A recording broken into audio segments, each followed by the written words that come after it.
All right, so I'll expand a little bit on the idea of a sign-on bonus being a red flag for a blue-collar job. Now, if you work a white-collar job and you're like, hey, man, that actually has some overlap in my job at this office or wherever, feel free to comment below. I'm intrigued by that.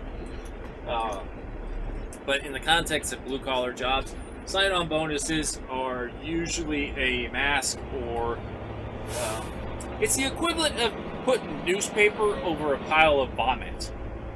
Hey, there's something that's pretty unsightly and unpleasant about this place, and we really can't afford to clean it up, so we're just gonna cover it up.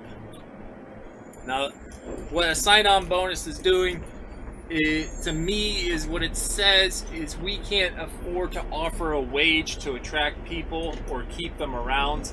And then even if they show up, the equipment and working conditions, hours in general, is not conducive to people enjoying their lives while they work at this place. Now, I've worked at places like that where they've had sign-on bonuses. I took one of those jobs because they happened to have healthcare benefits, and I was doing some farming on the side. So I'm like, listen, I just want to show up for a little bit just to qualify for healthcare and then do my work outside of work. Now, there's some guys that appreciated that, some guys that didn't, created some animosity because I had shorter routes and they wanted me to work their routes. It's a whole different story. I understand it rubbed some people the wrong way, but in that context, everyone was kind of serving themselves. It wasn't really a good team effort, so I didn't feel too terribly guilty about it. Anyway, so a sign-on bonus is saying, hey, we can't pay you well, and we don't have very good equipment. Now, if you can afford some of this discretion when you're looking for a job, and I understand some people are desperate for work. Oh, we got a hanger-oner. A little dingleberry. So what you do is you drop it all the way down, get it to unhook from the little bar on the inside, dump it again, and it comes out. Boom! Just like that. You might ask yourself, hey, have you done this before? Actually, yes, I have. Believe it or not, I have. As I was saying, if you can afford discretion, that's where you start asking yourself, or asking them during the interview, why is there a sign-on bonus? How often is it paid out? Because they're not going to pay you that sign-on bonus up front. They're going to say it's probably paid out over a course of a year, every quarter. So every 3 months, you get a part of that sign-on bonus. After 12 months, you might get the full thing. And when I say full thing, that's got an asterisk next to it because it is definitely taxed. You're not just going to get $10,000 deposited into your account. That doesn't happen. But it may look appealing, and it might get you in the door. You may even go so far as to do a ride-along. And don't let the ride-along fool you, because they're going to have you ride along with a veteran driver. And he's probably going to be the older guy with a lot of wisdom and a mindfulness for safety and consistency. Alright, so you end up in the nice truck with the nice routes, talking to the old timer who's giving you a lot of affirming advice as far as like, hey, this is how you make it here, this is how it works. And you might walk away from that thinking, man, that doesn't look too bad.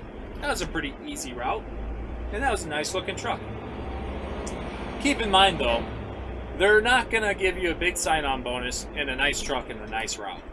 You want to know what route is empty, which trucks are not being ran right now. What do the new hires get trained on? That's what you want to see, because what you see the new hires getting trained on is probably what got the previous guy to quit. And it'll be trucks that are questionable in whether they're dependable or even safe. And the routes themselves are not going to be that great. And they'll say, oh, hey, oh yeah, this isn't a bad route. You could probably get it done in 8 hours. Well, a different veteran driver could get it done in 8 hours. And if you ride with that guy, they might not want you to ride with that guy. They want you to ride with the safe, responsible dude. But the guy that can run a 10 or 11 hour route and get it done in 8 hours, you might not want to get trained by that guy. because that guy is going balls to the wall, and the things you do for the interest of safety, he might not do, right? I'll give you an example of when I was getting trained. I was getting trained on rear load trucks. And a lot of the stops that we went to, I was told, hey, don't do this, only I do this. And the caveat was, you don't do this because you'll get fired, or you don't do this because you will die. Do you use container locks on everyone? No, it takes too much time. Don't do it. You know? Should you back up down the street? No, but I'm going to. Like that kind of stuff. Questionable behavior in regards to safety. And there might have been some conversations where if you're approaching a DOT scale station, you might think, let's not take this truck over the scales. Maybe we'll bounce around the gravel roads a little bit. Because someone may or may not have told you, don't take this over the scales. You will get put out of commission. That's the kind of stuff that goes on when someone's offering a large safety bonus. Or not safety bonus, sign-on bonus. Questionable things.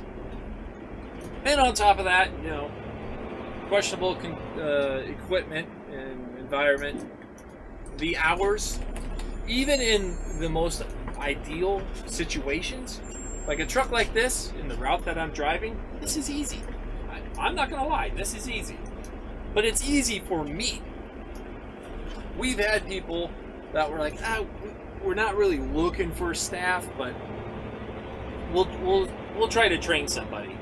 And we'll hire a guy, they'll show up for a little bit, and I'll tell them, like, hey, in the over 10 years of garbage that I've done, this is some of the best trucks and nicest routes I've ever ran.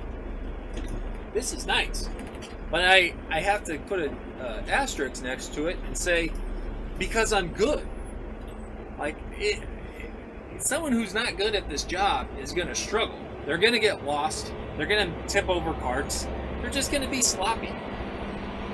So if I say, yeah, you can do this in 8 hours, I can do it in 8 hours. The other guy might take 10 hours. And it's going to be stressful the whole time he's doing it. And so those people have shown up, you know, hung around for a couple weeks and said, you know, this is not for me.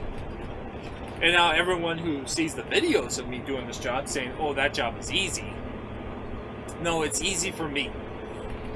When you got someone showing up at 4 or 5 in the morning trying to operate large commercial equipment onto tiny residential streets and alleys,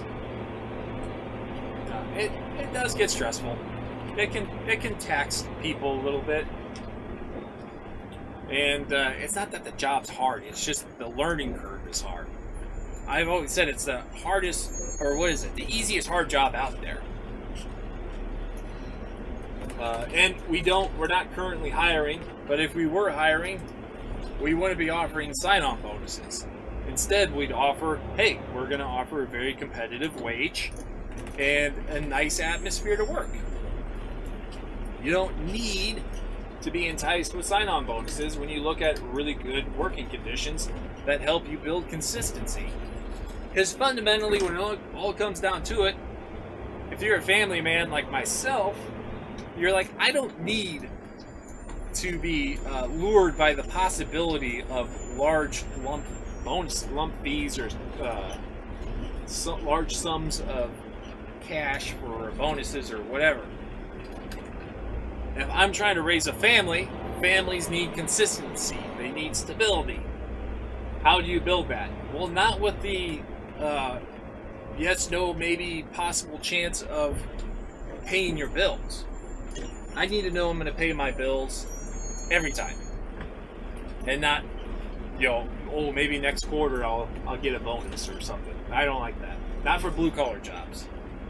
Now, if you got a cozy CEO job with a golden parachute built into your contract, well, that's a different conversation.